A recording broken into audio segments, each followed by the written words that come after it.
বিষয়টা একটু দেখেন, পরে আপনাদের সাথে আমি বাকি কথা বলতেছি। ও দেখো নবীগঞ্জ মার্কুলির মাঝে এই যে বাল্লারহাট বাজারের রাস্তার অবস্থা, কোনো নেতার চৌকও পড়ে না, কারণ নেতা তুই আওয়া লাগে না, বুটের সময় আইলে কাজ মাছ হইয়া কয়েকটা বুট লইয়া যায় গিয়ে পাস করিয়া, আর কোনো কিছু খাওয়া দরকার নাই। আরও দেখো এখানে টলি আটক, বৈশাখ মাস একটা বড় সিমেন্টের গাড়ি আটক, দুই পাশে সিএনজি আর সিএনজি, টম। ভাই আপনি কিছু বলবেন এই রাস্তা নিয়ে? রাসেল ভাই কিছু বলবেন এই রাস্তা নিয়ে?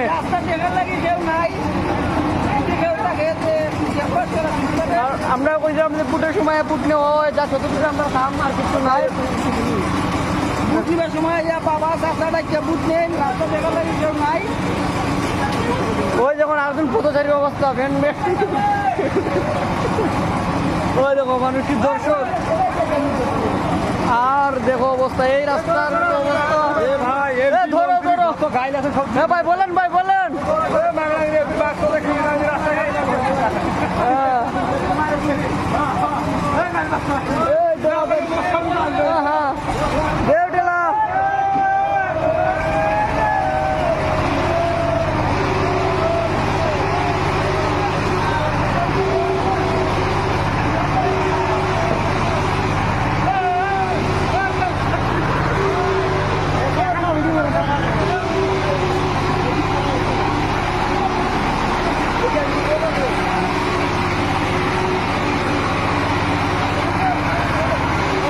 কিছু বলবেন?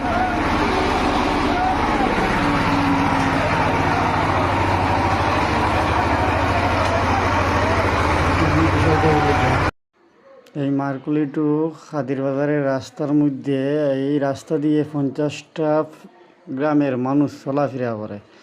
এইগুলার কষ্ট এই রাস্তার লাগিয়া যারা মাননীয় সংসদ সদস্য রেজা কিবরিয়া স্যারে বলবো এই রাস্তাটা নির্মাণ করার জন্য একটু তাড়াতাড়ি, আমরা খুব উপকার হয়। মানে 1 নম্বর 2 নম্বর ইউনিয়নের মানুষ যাতায়াত করতে নবীগঞ্জে খুব কষ্ট হয়।